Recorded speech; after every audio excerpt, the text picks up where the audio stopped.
So this is, as the Chinese have a word meaning danger and opportunity, this is a time of great danger, yes, but it's also a time of great opportunity. As we know throughout history, there's always two sides to every story. And this final chapter to the story that we're here experiencing now has yet to be written.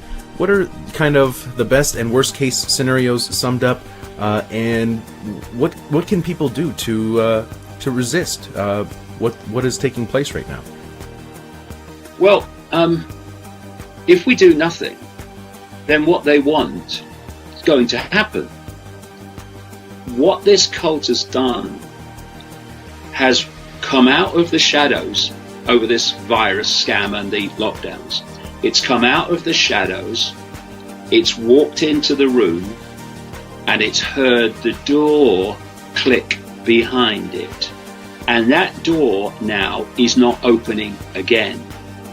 And one person who is already feeling that is Bill Gates. But you don't have a choice. People act like you have a choice. Normalcy only returns when we've largely vaccinated the entire global population.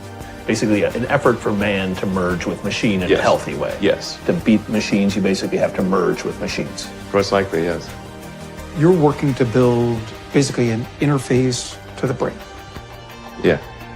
Electrode to neuron interface at a micro level. Okay, what is it? Like, I'm gonna have like a plug in my head that's gonna fit into a hard drive? Like, or how does that work? Yeah. A chip and a bunch of tiny wires.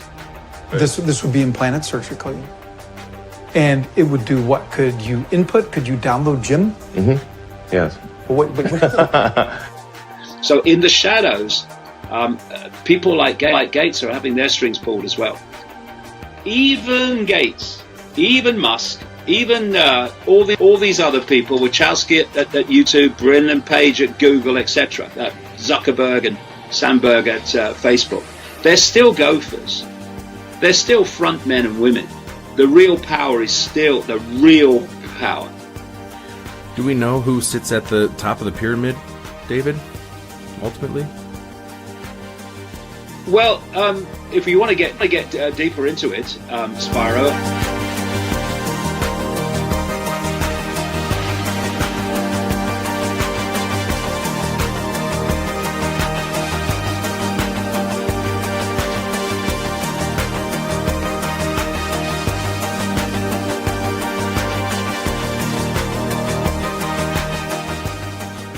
Welcome everyone, I'm Spiro, and just a disclaimer, if the social engineers on YouTube decide to take this video down, it's going to be posted on BitChute as well. You can find it there.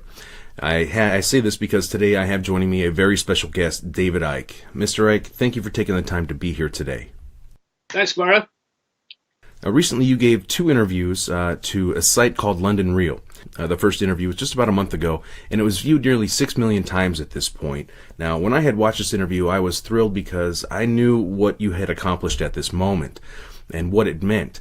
And in that interview, you effectively laid out the entire scenario of this, let's just call it coronavirus situation for now, laying out all the pieces of the puzzle leading up to present day and projecting into the future. It was so profound to me because of how articulate and accurate you were based on the research that I have already been doing, and you were able to encapsulate both the micro and macrocosm at this point to where it made sense, at least to me and from what I've seen many other people. Now, personally, I've shared this interview, your first one, and it really broke through to a greater audience, which was very significant. Now, your second interview, published less than 2 weeks ago with London Real, I just happened to catch it live, and it was just as powerful as the first one, but the second one was removed from multiple platforms, including YouTube, Vimeo, and Facebook, before I even had the chance to share this. Now, David, you've been doing this since I have been in diapers, basically. And in your view, what is the difference between your first and second interview with London Real? And why was the second one removed with the first one hasn't been touched? Yeah, well, the second one was removed so fast by YouTube straight after the live stream finished. And then Vimeo removed it, and then Facebook removed it. And immediately after they did that, Vimeo took down the entire platform of hundreds of videos across a range of subjects, none of them at that time, including this one, on our platform called Iconic. So I'd obviously pressed a button and the elite were running around shouting fire. The question is why? I'll tell you what, Spiro, I have been taken aback just a little bit by the response to the second interview of some of the alternative media who've attacked me for what I said. But why would they delete it? The two things that I said that were that took it on from the first interview were, one, that we need to look at the impact here of 5G and the 5G rollout. Now, this has been extraordinarily misrepresented equally in parts of the alternative media and the entirety of the British media, the mainstream media. Icke says it's all caused by 5G. I'm not saying that. I'm saying we need to look at the very strong possibility that there is a connection. The other thing that I said in the second interview, which got alternative people like a guy called Mike Adams getting his knickers in an extraordinary twist, because he's bought the whole official narrative, was that there is no COVID-19 because it's never been isolated and shown to exist. Now, the emphasis has been Icke's video was taken down because he talked about 5G. Well, that will certainly be in the mix, because not only did YouTube and Vimeo and all that take it down, I don't know if you know, Spiro, but the government broadcast regulator in this country, it's a censorship operation called Ofcom, they have told British mainstream broadcasters, television, radio, BBC, that if they have anyone on their program even discussing a possible connection between this virus hysteria and 5G, they will face serious sanctions. To the point, mate, where a small community radio station on the outskirts of London had one person on saying they thought there was a connection, and Ofcom went crazy. Ofcom, by the way, just happens to be the organization that is promoting 5G on behalf of the government. So obviously there's a 5G connection to the deletion, the ban. But the main point that I'm making is that this virus hysteria has been generated overwhelmingly, more and more evidence is coming out all the time, by re-diagnosing people dying of other things to having died of COVID-19. This is now extraordinary, the level of this is coming out, where doctors and medical professionals, some of which have actually come out and spoken and said it, are being told that if someone tests positive for COVID-19, and they're not even testing for COVID-19, they're testing for a genetic material because they never isolated the virus they're claiming exists, then COVID-19 must go on the death certificate. And this is vastly inflating the numbers. Now, today, YouTube took down another video from davidicke.com on their YouTube platform that had reached 300,000 already in a very few days visits, watches. This was an interview between my son Jamie for the Iconic platform and davidicke.com with Andrew Kaufman. Andrew Kaufman is a medical doctor, a doctor of medicine in America, operates out of New York State. He now specializes in psychiatry. And he's done some phenomenal research into the fact that there is no evidence at all that there is a COVID-19. That interview with Andrew Kaufman did not mention 5G at all. But the two videos have one thing in common. One, mine, I said this virus has never been proved to exist. A lot to know about viruses anyway, more than they're telling us. And Andrew Kaufman's interview, in which he said there's no evidence that COVID-19 exists. So for me, even more than 5G, although I say there's a significant connection, it's pointing out that the whole thing is a complete scam and manipulation of numbers and death certificates. That is the common theme in the deletion. Now, David, I'd like to get into more specifically how the public is being deceived about this coronavirus situation that has been deemed a global pandemic worldwide. If you could please explain, because we have seen, for example, Dr. Deborah Birx, who is a high-ranking member on the White House Coronavirus Task Force, openly admit in one of the White House press conferences that they were marking down every death, regardless of underlying previous conditions, marking that down as COVID-19, coronavirus, if they in fact had tested positive with this. Can you explain how we are being deceived and the numbers are being inflated in regards to this test? What you say is a consistent theme, Spiro, in country after country. The CDC in America, the Centers for Disease Control and Prevention, have also made the same point. If someone tests for COVID-19, COVID-19 goes on the death certificate. Can you talk about your concerns about deaths being misreported by coronavirus because of either lack of testing or standards for how they're characterized? So I think in this country, we've taken a very liberal approach to mortality. And I think the reporting here has been pretty straightforward over the last 5 to 6 weeks. Prior to that, when there wasn't testing in January and February, that's a very different situation and unknown.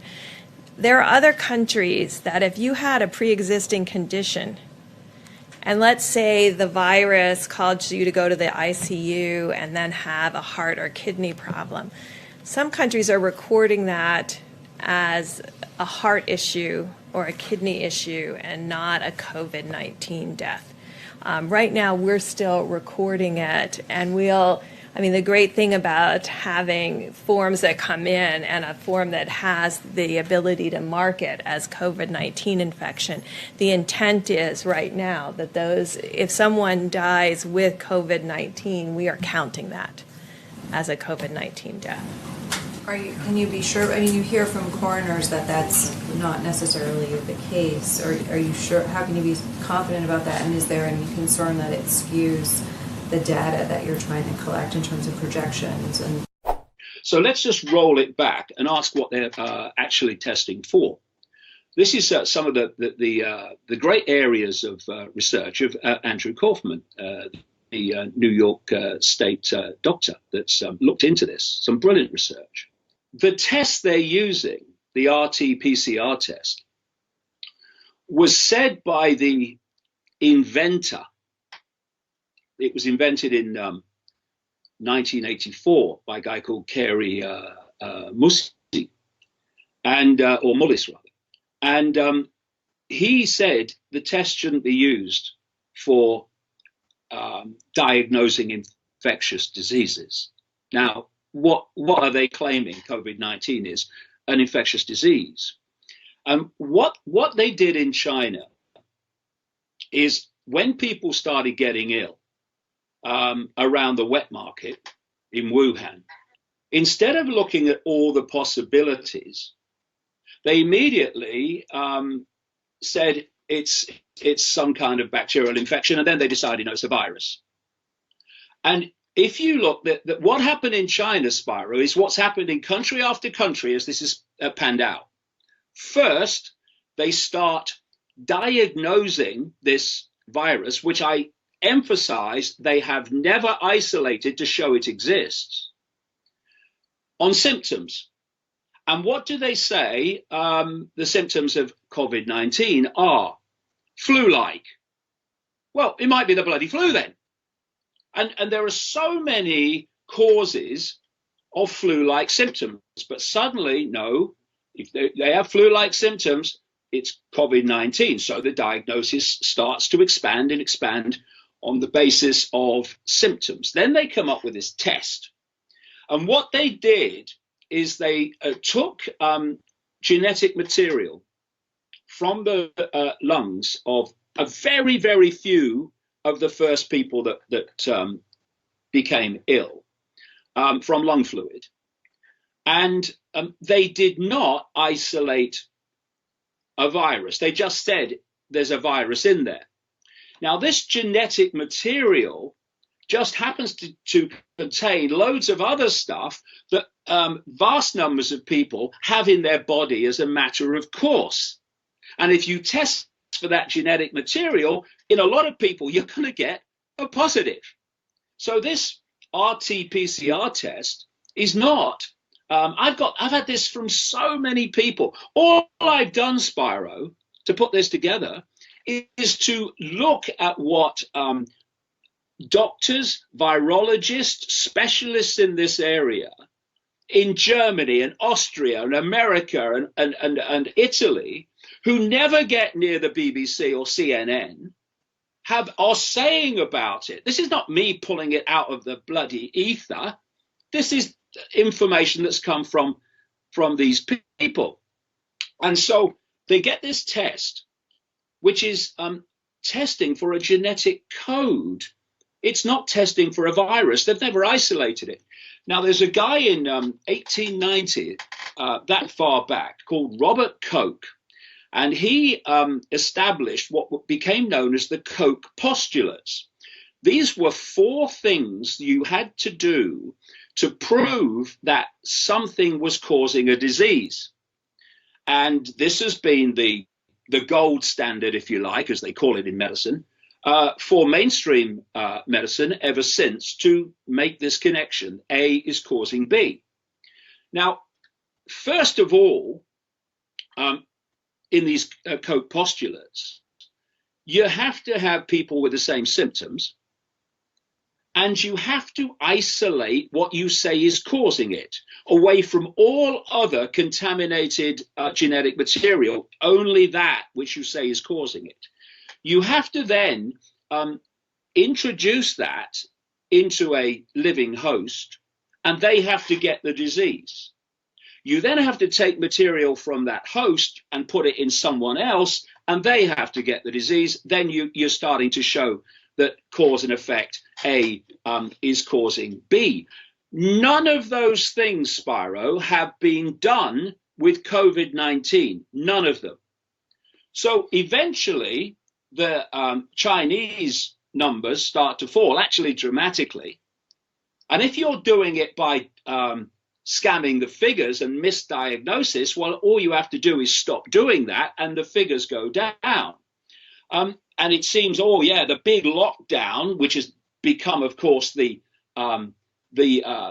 blueprint for what followed in the West, works. You've got to lock down, look, right?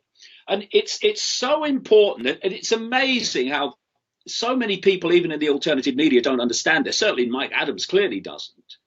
And that's that I'm talking about a global cult that operates a web. And you can symbolize this very simply. Take a transnational corporation, and it'll have a headquarters somewhere, say McDonald's in America. And in all the different locations and countries around the world, the subsidiary companies of the headquarters will operate to the blueprint and the orders and the way of working and the agenda of the headquarters. So you go into a McDonald's anywhere in the world, you go into a McDonald's everywhere in the world. They're the same because it's a blueprint. And this cult works in the same way. So they will have a network in China big time. China's one of their big centers. They'll have a network in America, a network in Britain, a network in France and Germany, etc. And it's being centrally coordinated. That's why, as this thing's played around the world, almost every country's reacted the same. Not all of them, but most of them. So you orchestrate this in China. And China, of course, is coming out of this very well now because they are coming out economically ahead of everyone else that's in absolute Armageddon economically. And you start moving it to the West because you prepared people by saying, oh, it's coming, it's coming, it's coming. And what do they do in every country, Spiro, as this has played out? They started diagnosing COVID-19 from symptoms, first of all. What are the symptoms? Flu-like symptoms. You've got flu-like symptoms. You've got COVID-19. People, the medical profession was told if people have these symptoms, they should be diagnosed with COVID-19. Then the test comes in, this PCR test, which is testing for a genetic material code, not a virus, isolated. And lots of people are going to test positive because lots of people have got that genetic material in their body. And suddenly the numbers start to increase. But your problem is you're not dealing with a lethal virus, quote, a lethal agent. So you can't produce the numbers of dead people. So you do two things. This is the first one. You start producing computer models. And computer models are used profusely by this cult to manipulate perception. The same computer model system used to tell us that by now the North Pole would be ice-free are the same computer model techniques that have been used over this virus. So we have a guy in London called Neil Ferguson, Professor Neil Ferguson. He's a professor. He must be intelligent. I hadn't noticed that, but he must be, I guess. And he's at Imperial College, which, by the way, has massive connections to Freemasonry. And so people aren't dying as they should do from a lethal virus or a bioweapon or any of it. So what you do is you project it. This has happened all the time. You say, oh, no, it's not now, but oh, a big surge is coming. And this Neil Ferguson actually came out and said at a time when the British Prime Minister Boris Johnson was holding back and pushing back on this. I mean, he wanted the schools to stay open. He wanted professional soccer to continue. It wasn't him that stopped professional soccer in Britain. It was the football authorities. And then came Professor Ferguson's computer model. Between 250 and 500,000 people could die of this virus in Britain. Of course, that was a new definition for insanity. But imagine you, Prime Minister, just as Trump, and Trump, to be fair, is pushing back on this. He's pushing back on it. We don't know what's going on in the background. And you're told, Mr. Prime Minister, this is what's going to happen if we don't lock down and have this massive economic Armageddon and social distancing and all this stuff. And you will be responsible, Prime Minister, if you don't do it. So what does he do? Suddenly there's a lockdown, which has destroyed the lives of billions of people economically and in many other ways. What happens then, Spiro, is once you've got the lockdown, Professor Buddy Ferguson, and he's like around the world, you have a version of that in America I'm going to come to, he starts rolling back the numbers, and suddenly they plummet from 500,000 to like less than 20,000, he says. But it doesn't matter because the lockdown's in now. And you have this organization in America that's orchestrating the figures, this is how many have got it, this is how many are dying, called the Johns Hopkins University operation. It just happened to take part in the event that you very well exposed some weeks ago, this event 201 with the Gates organization and the World Economic Forum, the 1% Fest. where they 6 weeks before this kicked off in China, were running a simulation about a coronavirus epidemic or pandemic, which and how that played out is how it's played out. And right at the center of that was the Johns Hopkins organization, which is compiling the figures, and all the media are getting their figures, new deaths. And then what you have as part of this playing out is you tell the medical profession, and this is very clear from people who've actually gone public on it, if someone tests positive for COVID-19, this genetic material that isn't COVID-19, then they must be designated to have died from COVID-19. So we've had so many people come to us at davidicke.com, but other people have spoken out too, whereby people have gone into hospital with heart attacks. And what they're doing, Spiro, is anyone who goes into hospital is being tested for COVID-19. And because it's not a virus, it's a genetic material, lots of them are going to test positive. And so when they do, no matter what actually caused their death, COVID-19 is the cause of death. We had a once famous comedian in Britain called Eddie Large, who died last week. He's had heart trouble for a long time, and he went into hospital with heart failure. He was tested for COVID-19 like all the others, tested positive for the genetic material. And when he died, they said he died basically of COVID-19. But watch the language, watch the media language, indeed watch the political language and the advisor language. So often, mate, you hear this phrase, so and so died, or this number have died after testing positive for COVID-19, not of COVID-19, but testing positive for it. And one of many things, this PCR test does not cannot detect by its very nature, is how much of this virus or any other virus that a person has in their body. And as medical scientists have said, you cannot diagnose someone has died of something like what they're claiming unless you can ascertain how much of it there is in their body.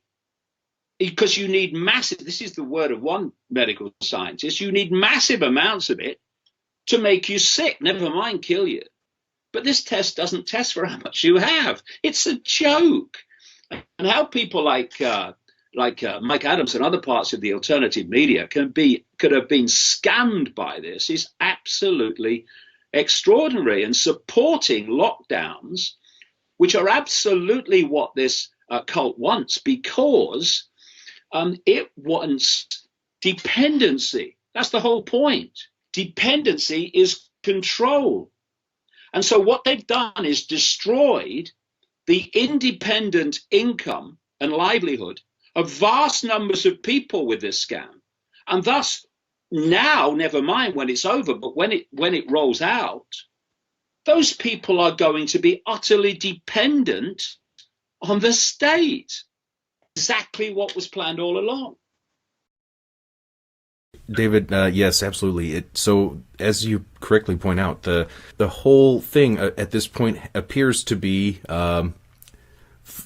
fabricated or inflated to a great degree. Now, initially, as this whole situation was unfolding, a lot of evidence suggested that this virus may have been weaponized potentially due to the fact that there are these facilities in Wuhan, China, that are right in close proximity, basically right there at ground zero. The events leading up to it suggesting that there was, pre-knowledge, basically, the event 201 taking place, and then the Wuhan military games, for example, which would have provided the perfect cover for perhaps a intentional or maybe even an unintentional release of a virus there taking place in Wuhan. Now, we had also found out afterwards that, for example, Fort Detrick was shut down by the CDC, which is, of course, the U.S. epicenter of a biowarfare program, for the U.S. military and U.S. government, was shut down just before all of this began, by the CDC due to leaks and contamination. Now, basically, we've even had experts come out and say that, this they believe, based on these studies, that this virus has been weaponized, gain of function type technology, and we have even seen now that the Wuhan Institute of Virology had sent their top virologists to the University of North Carolina, for example, to work on this gain-of-function technology. There was a moratorium placed on this type of research, supposedly, here in the U.S., shutting it down. And this is recent information here in the past couple of days, and that the U.S. had then moved that operation to Wuhan, China, and funded an additional $3.7 million into this type of research. And then supposedly the State Department, the U.S. State Department, who always, of course, has our best interests in mind, sent cables, communications back to the U.S. stating that they were concerned about the possible safety of that facility there, that level 4 facility in Wuhan, China. Now, taking into consideration all of that information leading up to this, does that totally discount the possibility that there may be some type of other situation going on, like a parallel operation, perhaps, or would this outbreak, wouldn't that be the perfect cover to actually maybe release a bioweapon, for example, against your perceived enemies like Iran, who has been supposedly greatly impacted by this? Many of their members of parliament have been targeted, or I should say succumbed to this. I would like to get your point on the whole weaponized aspect, as you point out that really the numbers don't support a whole lot of anything here. This is sort of confusing. Please help us clarify this. Okay, so it's an absolutely fantastic point, and I hope you bring that up because I do want to talk about it. Just one final point on what I've been saying, by the way, which is important. The medical authorities in Italy, and by the way, that area of the apparent vast outbreak of COVID-19 in Italy is a notorious area. It has vast numbers of deaths. It has about 100,000 deaths a year. And the next region of Italy down is Lazio. The last figures I saw, that was 57,000. It's notorious, just like China, for having absolutely disgusting air quality and lots of lung disease. And the health authorities of the government in Italy have said that 99% of people who have been designated to have died with COVID-19 had 1, 2, 3 or more other morbidities, as they call it, other diseases that were threatening their life. And so it becomes so easy to take people who are dying of something else and say COVID-19. This is how it's being done. Now, the point you've made, if you're an alternative journalist, well, not even an alternative journalist, Spiro, a proper journalist, what you do is you look, as you did, at all the possibilities. And I did too. You look at the Wuhan facility. You look at the things that you've mentioned in your question. And you see if they stand up. Now, I don't need any convincing that there are bioweapons of extraordinarily horrific nature in country after country, the United States, Israel, China, the bloody lot of them. And I'm not saying that they don't use them. Absolutely not.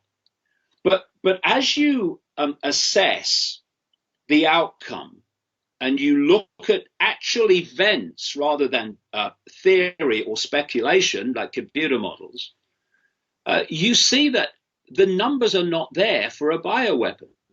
Could they have dropped something into Iran? Well, of course they could. But I'm looking at this generally. The numbers are not there to justify that. The hospitals, they're supposed to be war zones, according to the mainstream media, that are now controlled by security, not medical staff. They're empty all over the place, in country after country, because A, this virus is not lethal, that they claim is a virus, and B, other operations and consultancies have been stopped, so of course they're bloody empty. So where are the dead people on the number that would be needed for a bioweapon? And there's something else. You know, bioweapons are all right, but you can lose control of them. And if you start putting it out there, then you can absolutely lose control. And you can kill people you don't want to kill. You know, people say, "Oh well, you know, the elite, they'll have an antidote or whatever." Well, maybe they would, but this elite do not run the world by themselves. They run the world through a vast network of compartmentalized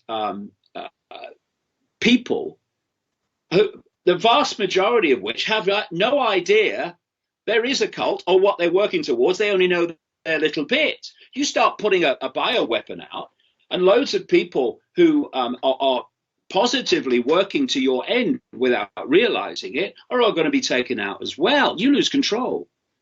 But if you scam it by controlling the numbers, by death diagnosis, etc., then you can control how many appear to be dying, and when you want, you can say it's over. And what you can do, and this is absolutely going to happen, mate, you can then have a second wave by just doing the same scam. And I would say to, as I have as best I can, to medical staff all over the world, some of you have courageously come out and said that you're being told you must diagnose COVID-19 for things that people haven't died of. You know the hospitals are empty and not war zones. You've got to come out and say so, because your kids' future depends on this as well. Absolutely. I mean, there have been people who have, like you said, courageously stepped out and spoken out, which is one of the themes that they repeatedly try to silence. That they are trying to silence people who question, people who do step out, which is, David, I know you will never be silenced. You recently found ways around your censorship. Would you mind touching briefly on how you successfully outmaneuvered their censorship of you recently? Well, you know, I've been saying years, you know, mate. People keep saying, "What can I do?" There's nothing you can do. Are you kidding? All we did is when they deleted the second London Real interview, is we said, "Look, pass it to 5 people and ask them to pass it to 5 people." And they pass it to 5 people. Now, YouTube and Vimeo and all these people, Facebook, none of them are involved. Well, Facebook, they can pass it on, but even they're limited how many times you can pass on things that they don't agree with now. I've found that out from this experience, but you can pass it on. And what's happened is this has gone so far out. And of course, we absolutely dropped the copyright idea. Get it on your own computer, download it, pass it around, no problem. And that working outside of the Silicon Valley psychopathic censorship has got this video out to absolutely vastly more than would have seen it had it just stayed on YouTube. I mean, I'm getting contacts regularly that they're seeing it with subtitles in places like Chile and other countries with subtitles. It's going everywhere. And so they made a big mistake. And I'd like to make this point, you know. Some of us have been exposing this global web, this global cult, for a long time, in my case, 30 years. And people have found it hard, and I completely understand it, to perceive that a few people can control the world. Well, a few people in a few weeks have put 3 billion people under house arrest in effect. So that's gone, apart from the absolute software programs who'll never have a free thought in their life. They could do, it's a choice, what they've got to do, but they choose not to. But vast numbers of people have looked at this situation and thought, hang on a minute, a few people can dictate to everybody. And what's happened here, and there's always a silver lining in every cloud, is that this has been going under the radar for a long time. And it's been under the radar, so it's been out of people's even peripheral vision. But I said years ago two things. One, this has got to get real bad before enough people see what's going on. And two, there's going to come a point when they can't stay under the radar anymore. Because if you are going to transform human society in the image that you want, there comes a point where you have to break the surface and actually do it in the realm of the scene where people can see you. And symbolically, what this cult has done has come out of the shadows over this virus scam and the lockdowns. It's come out of the shadows, it's walked into the room, and it's heard the door click behind it. And that door now is not opening again. And one person who is already feeling that is Bill Gates. Bill Gates, on the periphery, most people get on with their lives, not aware of him, manipulating his vaccine horrors around the world. But now he's come into the room and the doors click behind him. And he's got gathering opposition now of people becoming aware of the horrors that his vaccine programs have created. In places like India and Africa. And they're also starting to realize, because people like us are putting it out there, that Bill Gates's money is everywhere over this whole virus thing and vaccines in general. How many people realize that the second biggest funder of the World Health Organization, second only to the government of the United States, is Bill Gates? He owns the place. This guy, Tedros, another guy's never had a thought in his head someone else did put there. He was put there simply to parrot the Gates line. Who's been driving the policy reacting to this alleged virus? The World Health Organization. In other words, Bill Gates, who's just a gopher for people deeper in the cult. He's the one funding all these alleged vaccine studies and trials going on to find a vaccine. He's saying now that nothing can go back to normal and lockdowns can't end until basically everyone on the planet's been vaccinated with his vaccine. He's the guy. I mean, I've just finished a book which is coming out in a few months. 90% of the book was written before this kicked off, and everything that's in the book up to that point, the boxes are ticked in this coronavirus thing. Including the fact that Gates wanted this mass vaccination.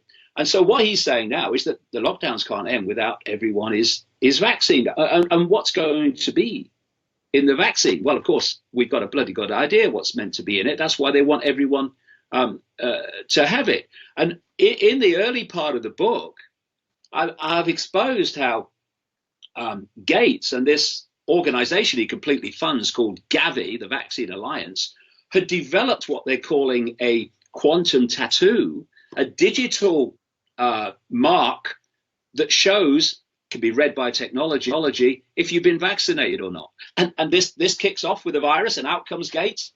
This is what we need to show if you've been vaccinated or not. And if you haven't been vaccinated, well, there's going to be limits on your movement.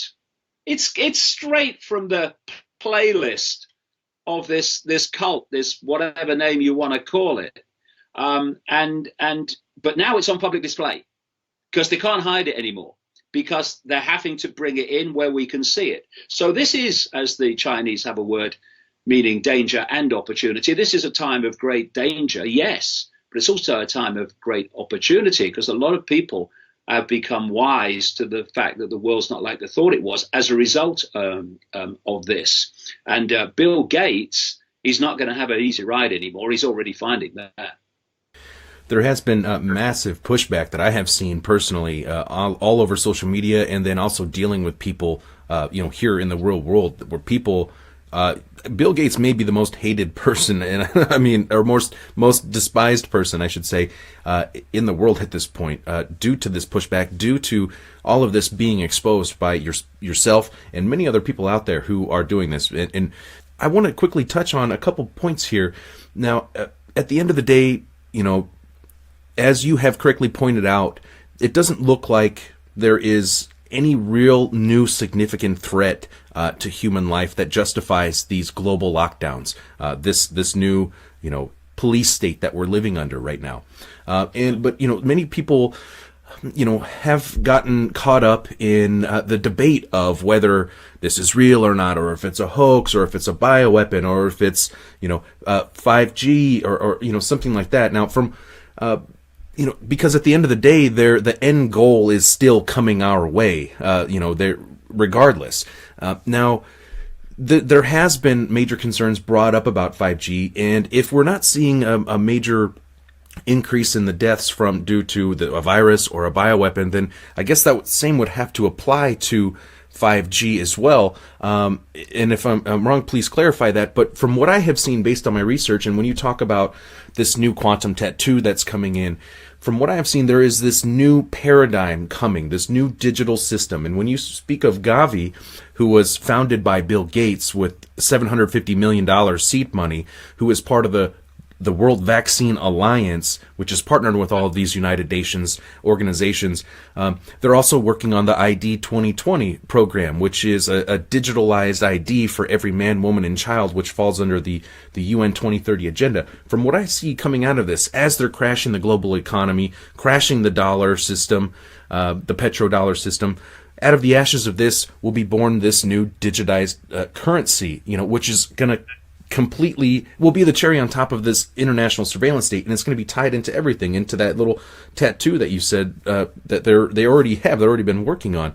So the way I see it, it looks like 5G and artificial intelligence are basically going to be the operating system of this new paradigm that we're entering, and thus would be they would guard that very closely, because AI is already here. We can't really put that cat back in the bag as far as I understand, but they haven't fully implemented 5G to this point. So that could maybe be a chink in their armor if people are able to try to slow it down, at least locally in their communities. But at the same time, they're going to be beaming it down from space from satellites. So yeah, there's another psychopath in Silicon Valley. Well, I mean, you swing a cat, you'll let a psychopath in Silicon Valley. If you're looking at the elite, not everybody that works there, obviously, but if you're looking at the elite, and he's putting, he plans to put 42,000 satellites up, beaming stuff at the Earth, and he's putting up loads and loads and loads all the time through this SpaceX organization. Even the ones he's put up already have got the astronomy community saying we can't see the night sky like we could anymore. So he's already got permission for thousands and thousands. There are other companies, there's one in Britain called OneWeb, that's what the whole idea. What I've been writing about, Spiro, for decades is the development of what I have been calling over the years the technological sub-reality. This is an electromagnetic bubble around the Earth, to which we will be connected. You see, I mean, we're going to get deep in the esoteric here, but we are consciousness, and if we open our minds, we can access infinite levels of awareness. That's why some people can see things and some people can't, because they're stuck in the five senses. The idea is to isolate, always has been, to isolate human perception in five sense reality. Now, they've done this through various means, psychological, perceptual manipulation means, but the idea is to create this as they are. This is what the 5G satellites and all the poles of 5G down the road are all about. Create this cloud, as this another psychopath in Silicon Valley, Ray Kurzweil, a Google executive, talks about this cloud, to which he says the human brain will be connected via AI to the cloud. And the thing is that we talk about the Internet of Things, where all these cars and fridges and everything's connected to the Internet. Well, they want to connect the human brain to this Internet as well. That's what they call the Internet of Everything. And so, and this is in Kurzweil's own words, around 2030, and how often does that come up that year in many and various guises? Humans will start to be, it happened before that in some cases, will be connected to AI, their brain to AI. And in his own words, as AI does more and more human thinking will become less and less until it's, in his words, virtually negligible. And the human mind will now be the AI mind. We've ceased to be humans as we perceive them. We have then become basically computer terminals on an AI internet. And who controls AI controls human thinking in everybody. That's the idea. And what this means is that if you create what they're now calling the smart grid, is what I've been calling for decades, the technological sub-reality, connected to everything and the human brain, that grid can then be controlled from a central point. And the world they want to create, they are in the process of creating, unless we wake up fast, is the way it plays out is fascism, communism, yeah.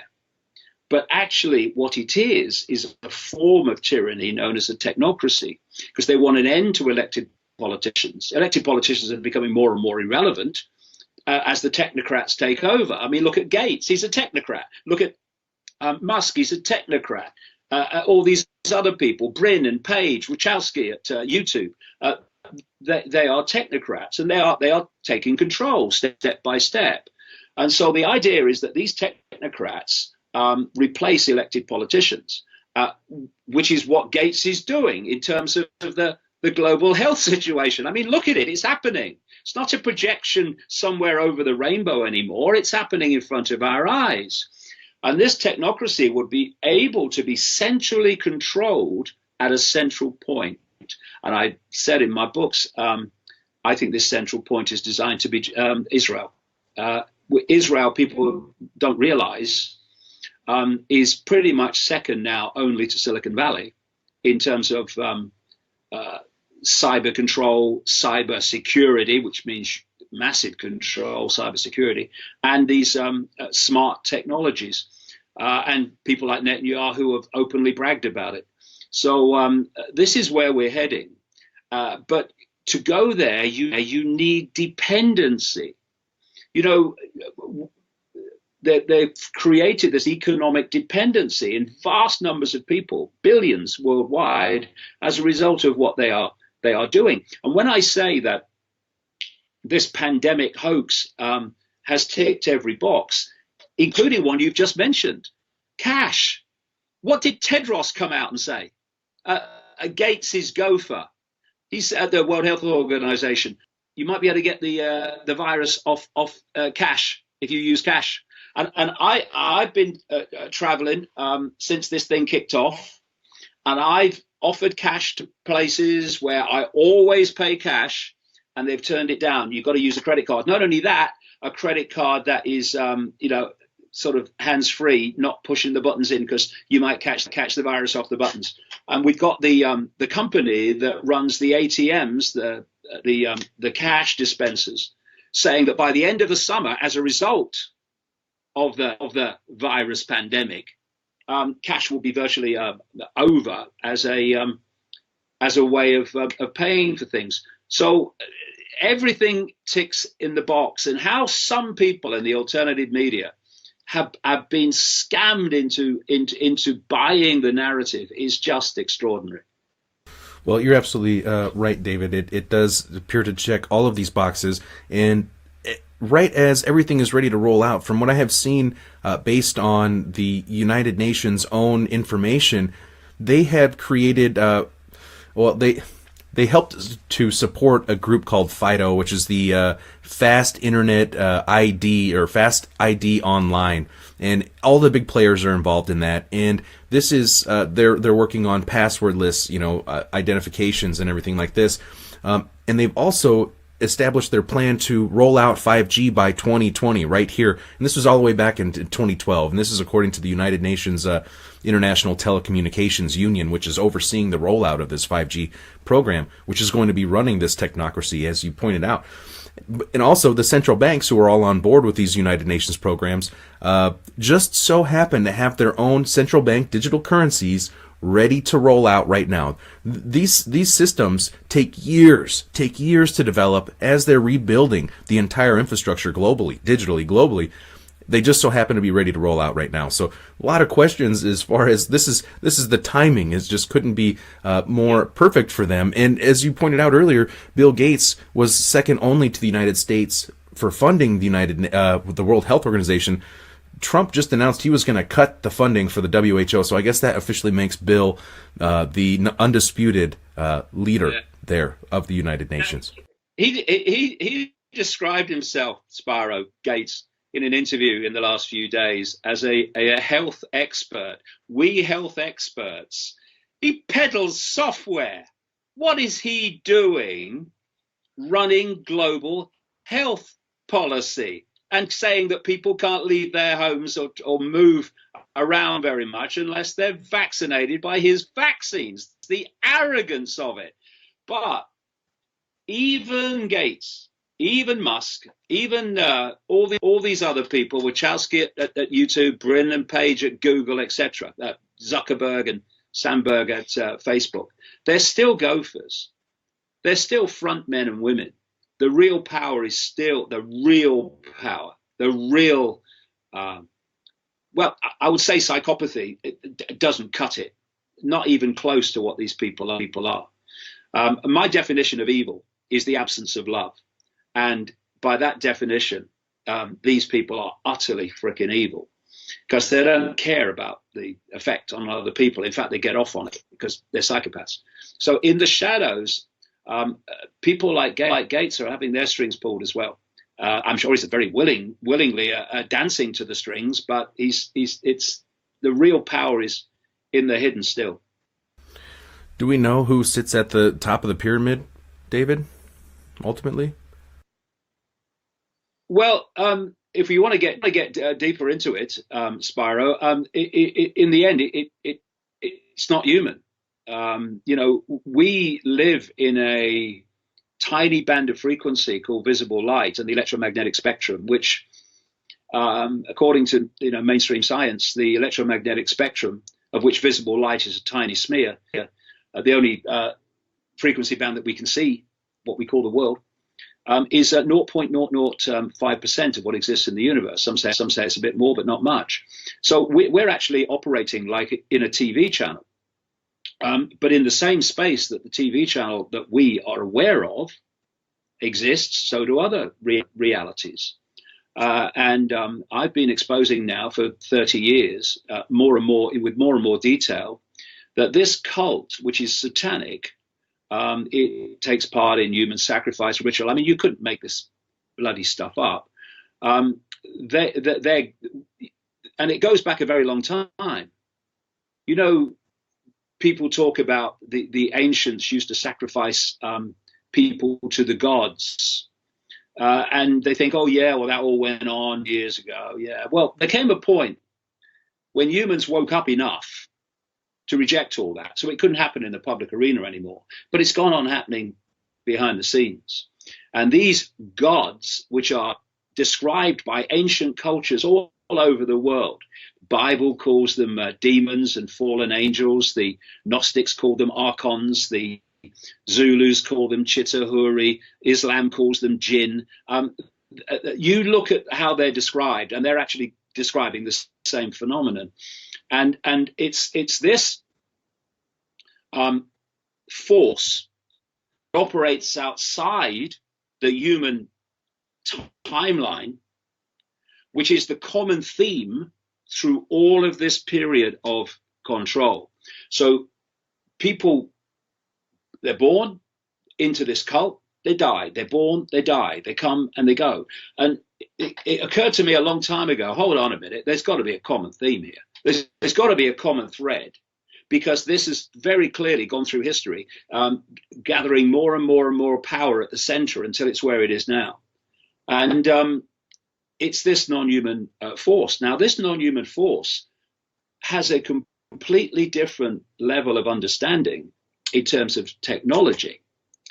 So what's happened is if what this force knew, what was technologically possible, had been introduced to, say, Stone Age people, be no point. Stone Age people don't work it.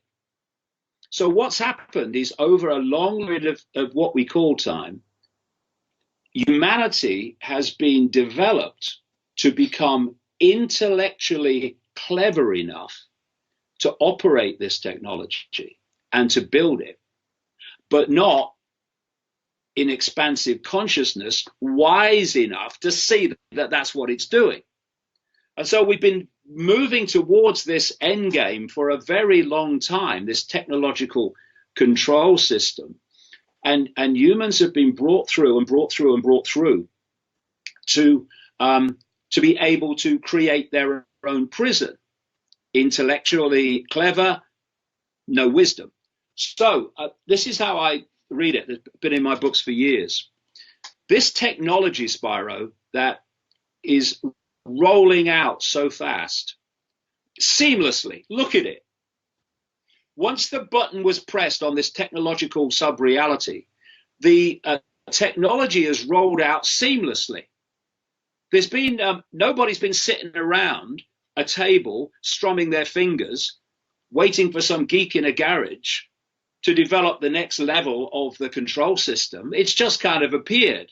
And it appears with loads and loads of cover stories of how it came about. In fact, there was a BBC documentary a couple of years ago. It wasn't very good because the BBC did it, but there was one interesting sequence.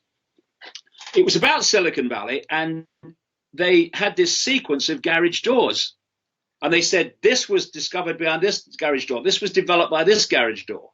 And of course, they have to drop the garage door now. It's becoming too bloody obvious. Hey, you know, we need another cover story. Too many garage doors. Come on. And so what they do is they create front people who are the fronts of the cover story for how this developed. So you've got the Gates cover story with Microsoft. You've got the Zuckerberg cover story with Facebook. You've got the Bezos cover story with Amazon, a massive corporation. That's the idea, as I've been writing for years, is that there is no small business and no medium-sized business, just gigantic corporations like Amazon running everything. What has this pandemic done? Destroyed vast amounts of small business and what you call in America the middle class. So you have the Brin and the Page cover story with Google, and then you start to see that the CIA technologically seed funding company, IQT as they call it, and DARPA, the American Pentagon military seed funder of technology, etc. They appear around these companies. It's all a scam. And what's happening is these stories are being developed and these front people are being brought out. They become very rich as a result. And they are bringing this technology in to build this smart control system while claiming it's kind of random and what have you. And another point, which is very relevant to current events, these front people who become enormously rich by being front people, there's a rider to that. You front this up and you'll become very rich, but a very large chunk of that money has to be spent through philanthropy, like the tax-exempt foundations of Gates and the Rockefellers, etc., on our agenda. And if you look at the funding record of the Bill and Melinda Gates foundations, it again ticks every box virtually of the cult agenda in what it's funding, including Common Core education control America. So you've got George Soros, who has become vastly rich as a result of serving the cult.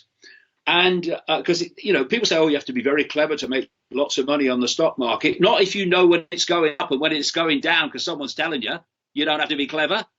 And so Soros's role is to spend a great chunk of his vast amount of money in developing the woke mentality, political correctness, which is the population being manipulated to silence itself, the global warming, climate change hoax, mass migration, all these things that, and also the Arab Spring that Soros money was, and his Open Society foundations were vastly involved in. So that's his area that he puts his money on behalf of the cult. And in terms of Gates, it's health and vaccines. But this is how it works. Well, that makes total sense. And David, as we have seen this rollout of this current crisis pandemic that we're in right now, it's very similar. The goals of this, it appears, fall in line definitely with this UN climate agenda that they have been pushing that's kind of been stalling out a little bit, but it seems like they've really ramped it up. And this is working in lockstep with that, in my opinion, from what I'm seeing here. Now, as we know throughout history, there's always two sides to every story. And this final chapter to the story that we're here experiencing now has yet to be written. What are kind of the best and worst case scenarios summed up? And what can people do to resist what is taking place right now? Well, if we do nothing, then what they want is going to happen. My books are full of stuff over decades that's turned out to be true. This is not because I'm a prophet. It's not because I've sit cross-legged on a mountain and pulled it out of the ether. If you can uncover what this plan is through sweat and effort, which yourself are very much involved in, then you can predict accurately the future by simply exposing the plan. Because if nothing comes to intervene to stop the plan playing out, it will play out. And in exposing the plan, you are predicting the future. The whole point of my life, and everyone else who's committed to this, is to create that intervention so you stop predicting the future and other futures start to play out. And, you can look for solutions to problems, and solutions, we are drowning in solutions, and they just lead to other problems, and so it goes on. Or you can be sensible and wise and work out the cause of the problem, remove the cause of the problem, and the problem by definition must disappear. And we've had that problem, Spiro, on public display in the last few weeks. We have a handful of people, tiny number of people, even in total, never mind at the core where it's really coming from, who have got billions of people to sit in their homes because they're told to. And that acquiescence to authority without personal thought and perception of, does this make sense? No, it doesn't. Therefore, I'm not cooperating, has allowed a few people to put billions under house arrest. And, it's one of the things I've noticed. I've traveled the world a lot. One of the things I've noticed, we say that, there's this culture and that culture and the other culture, but when push comes to shove in various key areas, people react just the same.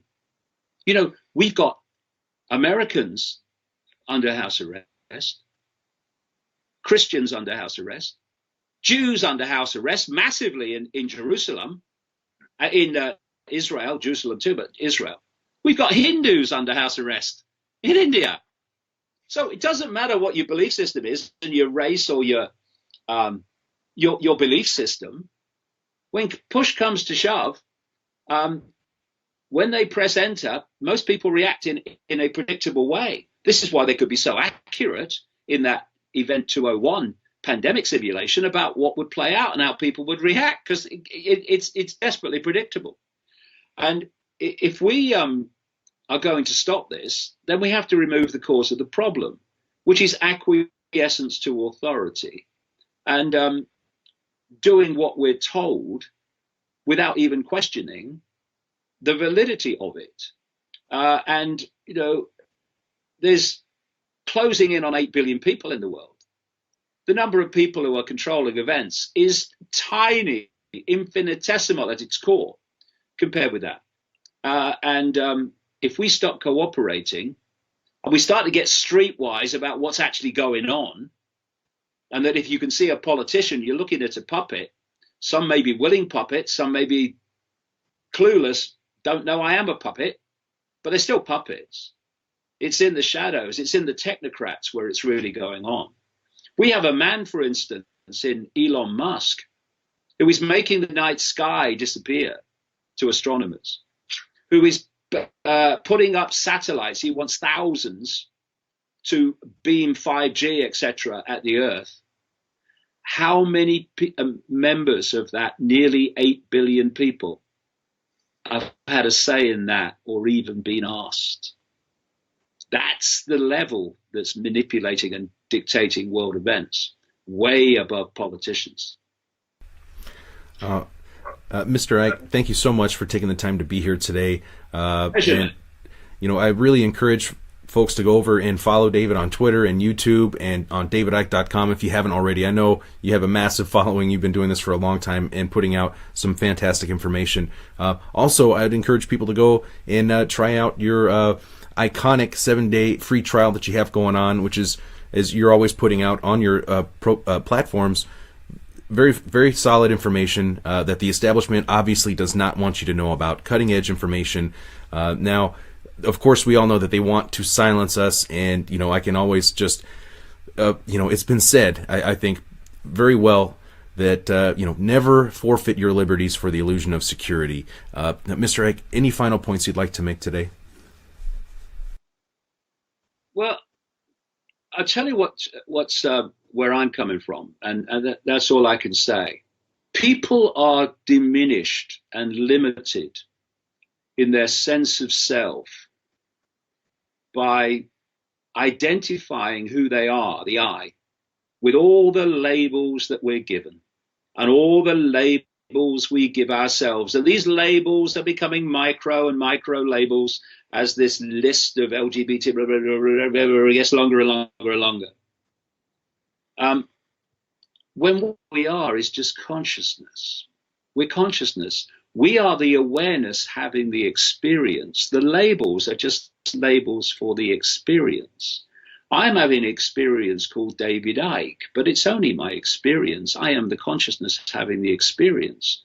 And once you come from a self-identity that I am awareness, infinite, eternal awareness, having a brief experience in a narrow band of frequency called the world, then life takes on a different view. For instance, you completely lose the fear of death, which is the fear of the unknown, which is mercilessly manipulated by this cult. Because in the end, what this conspiracy is a psychological manipulation. It's manipulating human perception. That's what it is, overwhelmingly triggering human fear. So what they've done with this pandemic hoax, it's got lots of people in fear of dying, which is one of the great human fears, because the truth about reality is kept from us. So, death which is simply a transfer of attention by the consciousness from the narrow band of frequency which the body focuses on to a much vaster realm when our consciousness withdraws from the body. This is why near-death experiences are describing this phenomenally expanded consciousness that happens when you leave the body. Because the body, what it's doing is focusing our attention within this narrow band of frequency. That's what human life is. Human is simply a way of processing information for a short time. But then we leave. And we're all going to leave eventually, because we don't want to stay here forever. What a nightmare. We've got forever to explore, infinity to explore. We're going to stay here. forever. It's just an experience. And when you come from that perspective and you lose the fear of death, and you lose the fear of, because what do people do when they have the fear of death?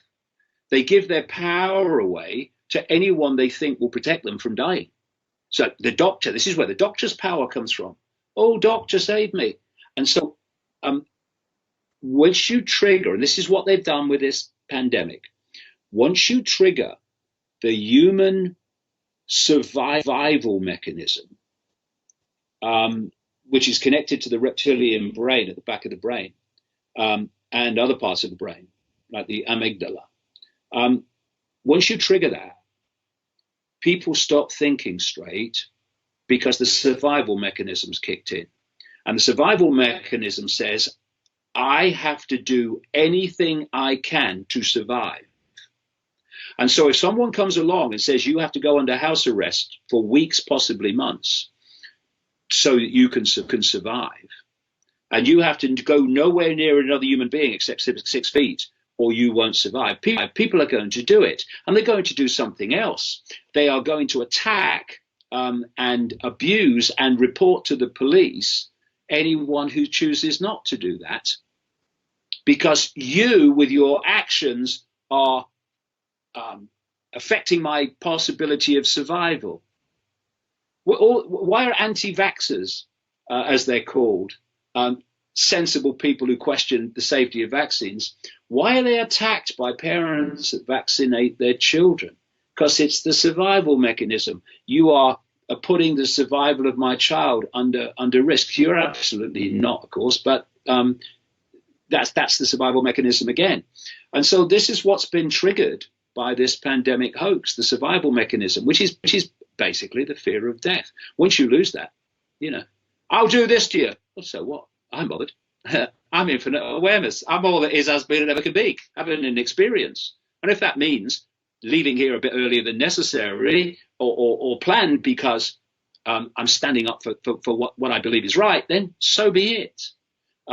So it's about self-identity. If you identify only with the labels, this is me. I am Ethel on the checkout and Bill at the cash and carry. That's who I am. Then your view of everything is very, very different to when I'm consciousness. I'm leaving here at some point anyway. So do what you like, because I ain't stopping. I'm being intimidated by you because I'm consciousness. And that's not intimidated by anybody and not frightened of anything either. They can't cope with that. So what they've done through this period of developing humans to build their own prison is they've used religion, frighten people. If you don't do this, God will be angry. What will happen to you when you die? You will go to hell. And all this stuff, it's all the fear of death, fear of the unknown, being manipulated. And what will God say? Fear of death. That's the very same mechanism that's been triggered by this pandemic hoax. I would have to agree with you completely there, David. As knowledge is power, and they are the ones in control of the information that we get, the social engineers, through these technocratic mechanisms here. So, again, very, very powerful information, and I can't thank you enough for taking the time to be here today. I look forward to speaking with you again in the future, David. Thank you. Blame Spiro. Thanks very much. Bye. The coronavirus pandemic started in China. Oxygen, medical supplies, and hospital staff have one of the 5 vaccines in research. Stage 1, you create a problem. It could be a manufactured virus. You want a reaction, and you want them to either say, do something, or you want them to accept what the authorities suggest must be done. So one of the agendas is to massively cull the population. They want to reduce the numbers.